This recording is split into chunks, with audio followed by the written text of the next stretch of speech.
Pourquoi le subjonctif? C'est se demander quand est-ce qu'il faut choisir entre le subjonctif et l'indicatif. Rappelons que l'indicatif est un mode et le subjonctif aussi. Ce sont des modes qui sont divisés en temps de verbe. L'indicatif, nous trouvons le temps du présent, de l'imparfait, du passé composé, du futur, etc. Le subjonctif, aujourd'hui, est principalement utilisé au présent et au passé. Nous gardons l'imparfait du subjonctif davantage pour la littérature. Lorsque vous voyez un « que » dans la phrase, cela ne veut pas dire qu'il y a obligatoirement un subjonctif. Non. Cela veut dire qu'il y a peut-être un subjonctif si la première phrase donne une notion de subjonctif, donne un élément de subjonctif. Dans ce cas-là, c'est la première phrase qui va déterminer si la deuxième phrase sera au subjonctif.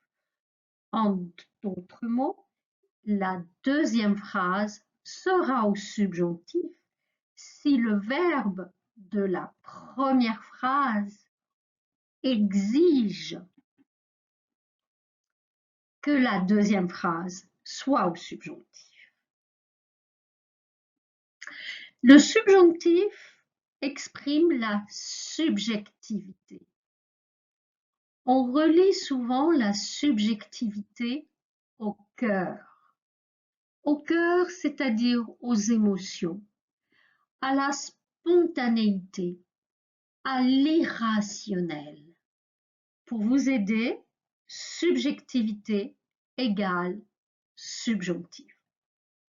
Donc un verbe qui va exprimer en phrase 1 l'irrationnel, l'émotion, le doute exigera le subjonctif dans la deuxième phrase. L'indicatif, c'est tout le contraire. L'indicatif, c'est l'objectivité. Nous sommes ici dans le cerveau. Nous sommes ici dans la pensée rationnelle. Nous sommes dans le concret. Nous sommes dans la réalité. Nous sommes dans la certitude.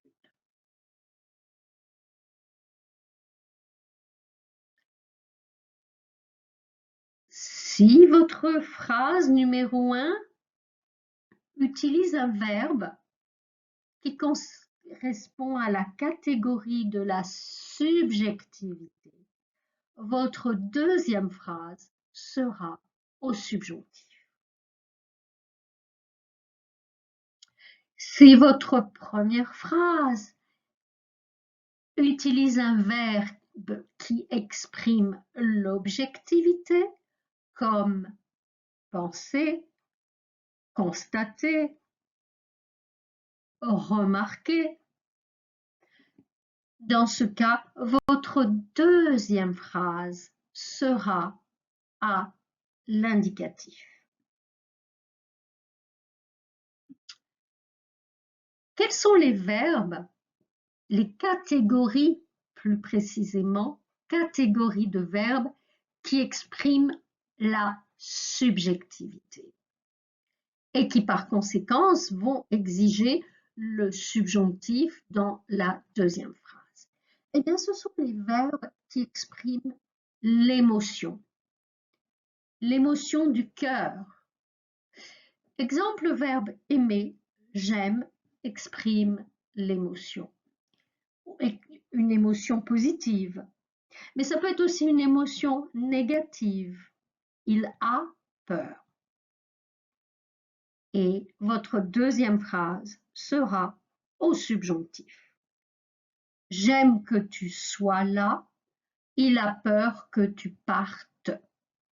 Soit, c'est le verbe être au subjonctif, part, c'est le verbe partir au, au subjonctif. Autre notion de subjectivité, la volonté, the willpower. Nous voulons, c'est le verbe vouloir. Nous voulons que tu viennes ce soir. La même chose. La deuxième partie de la phrase va être au subjonctif parce que le premier verbe de la phrase 1 exprime une volonté qui fait partie de la subjectivité, qui elle-même exprime le subjonctif. Volonté, on parle aussi de nécessité, on pourrait rajouter la nécessité avec il faut. Il faut, it is necessary, il faut que nous partions. Il faut que nous partions. Partir, partions, venir, que tu viennes. Autre catégorie, le doute. Le doute n'a rien à voir avec la certitude qu'exprime l'indicatif. Il doute que tu viennes. Il ne pense pas que tu viennes. Il pense que tu partes. Il ne pense pas que nous partions. Ici, il pense serait un indicatif. Il ne pense pas va exprimer un doute et comme cela exprime un doute, nous allons être dans le domaine du subjonctif. Souvent, un verbe à l'indicatif exprimé à la négation va exiger le subjonctif. Autre catégorie, le souhait. Il désire, il souhaite. Exemple, il souhaite que vous veniez le voir. Il souhaite que nous gagnions au jeu.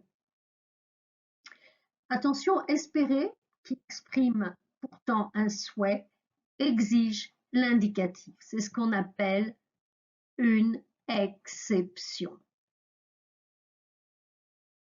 Enfin, la commande, l'ordre, l'idée de command va demander le subjonctif parce que nous sommes encore quelque peu dans le domaine du cerveau, le domaine des émotions, si vous voulez.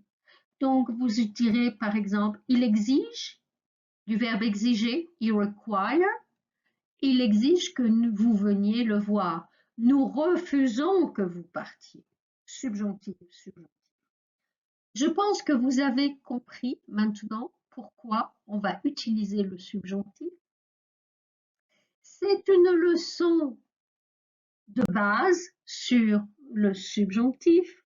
Si vous voulez en savoir un peu plus sur la formation du subjonctif, je vous invite à aller voir la vidéo 39 que vous trouverez dans la liste des vidéos. Et si vous voulez connaître davantage les règles du subjonctif qui sera d'un niveau supérieur, je vous encourage à visionner la vidéo 23. Des cours de grammaire sont offerts en groupe en ligne. Il suffit de contacter cette adresse pour en savoir plus. Merci pour vos likes. Thank you for your likes. Send us your comments and ideas of grammar you want I touch on. Et bonne journée à tous.